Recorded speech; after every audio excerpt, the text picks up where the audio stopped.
Hi everybody, it's Kate here. Hope you're all doing okay and you've had a good week. Some of you might have been back in school this week, and if you have, I hope that you've had a good week back at school.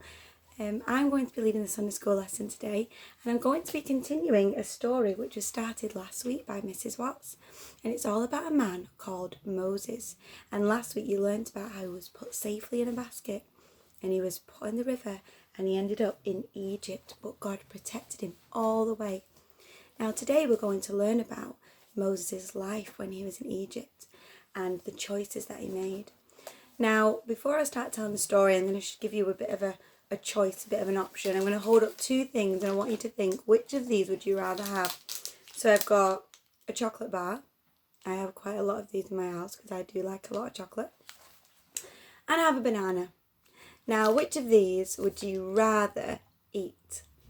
Now, I know which one you might want to eat, but if you had to make the right choice, a good choice, which would be the best one to choose? Now, hopefully all of you thought the banana because it's healthy, it doesn't wreck our teeth as much as chocolate, and it will give us energy for the day. And today is about Moses and a choice which he had to make. Did he make the right choice or did he make the wrong choice? Now, Moses grew up in Egypt with his mother, and he grew up an Egyptian child, Egyptian royalty. But he knew that he wasn't an Egyptian. He knew that he probably knew that his people were slaves.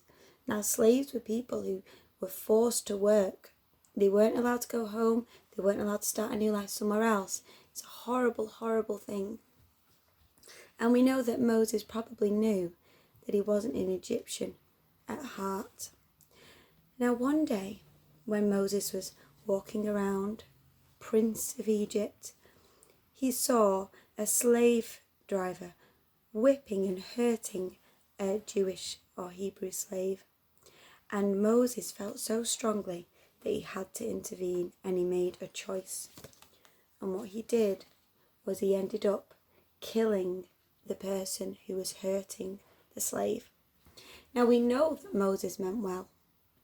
We know that he was trying to help.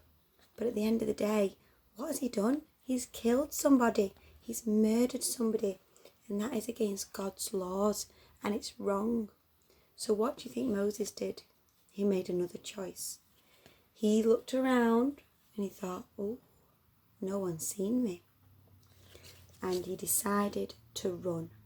He ran and he ran into the desert, and he thought that nobody had noticed him. So he made that choice and he ran off into the desert. So that's the first choice which Moses has made. Do you think that that's the choice God would have wanted him to have made?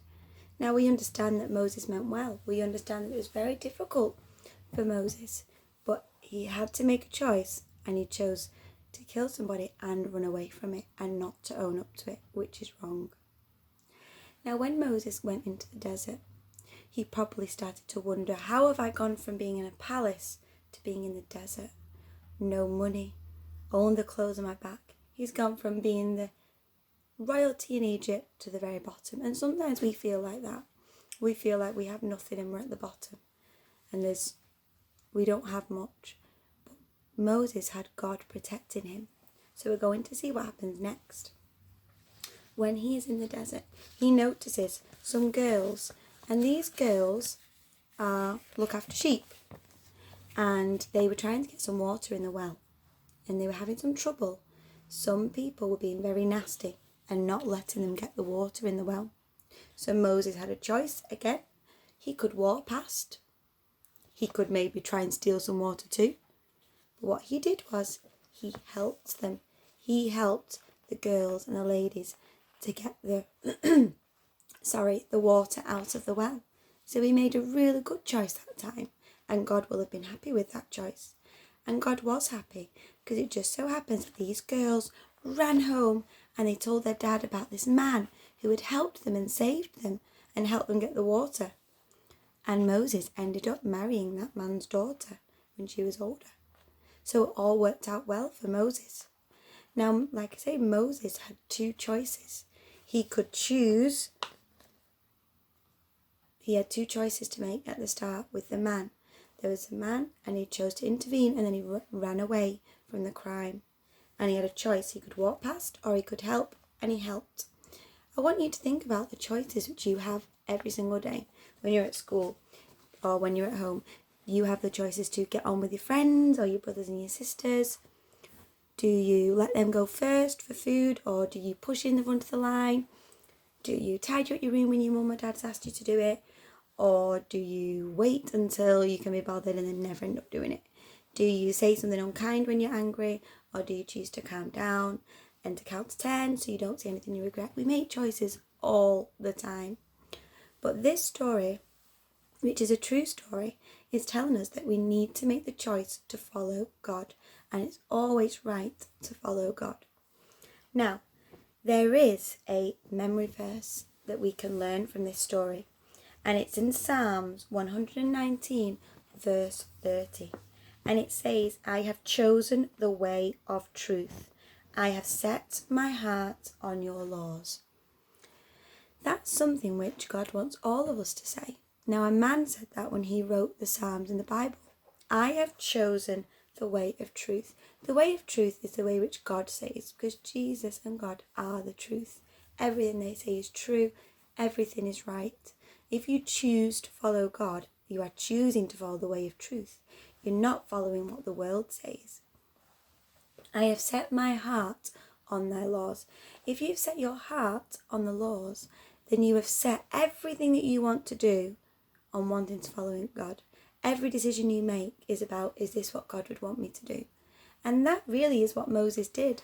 After he left Egypt, he really made that decision to follow God. And that was his decision to make. He changed. His heart was set on him. And he ended up, I won't spoil the story, but doing a really, really great work for God and helped a lot of people because he chose to follow God. Now, that's what we all need to do. And the first thing that God wants us to do when we follow him is he wants us to believe in him. Not believe what the world says, not believe the lies, but believe in him. Now, some people, when I look at this choice of the banana or the chocolate bar, some people might say, oh, a chocolate, it's got milk in it, it's healthy. Oh, it tastes better, so it's probably better for you. Now, that's a lie, isn't it? It has got a bit of milk in it, but it doesn't mean it's healthy. But if you look at what the truth is that a banana is better for you. So sometimes people can try to persuade you to make the wrong choice. Or sometimes we don't need much persuading. We tell ourselves to make the wrong choice.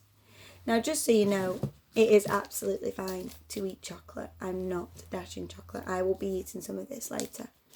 But that was just to show you how making the right choice can sometimes be quite tricky. But how in the long run, it actually is better for us. And God always wants the best for us. So let me just finish off by saying that verse again. I have chosen the way of truth. I have set my heart on thy laws. I wonder if you could say that. Could you say that your decisions are based on what God wants you to do? I hope you enjoyed the story today. I hope you remember that Moses, who was a prince, he had what he thought he had everything at the start. And even though he made a bad choice and he ran away from it, it was not too late for him to turn his life around. Moses made a bad mistake, but then he made the right one. And that's what we can do too. So even if you feel like you've done something wrong, it's not too late. You can always make the right choice. I hope you remembered this. I hope you liked the story and that you remember it for next week, because we are going to learn about what Moses did next in Egypt. I've just told you it's such an amazing story. It's one of the best stories, I think. And it's a true story. And people still think about it and celebrate it today. So hopefully you'll tune in next week. Thank you for listening. Have a good week. Bye.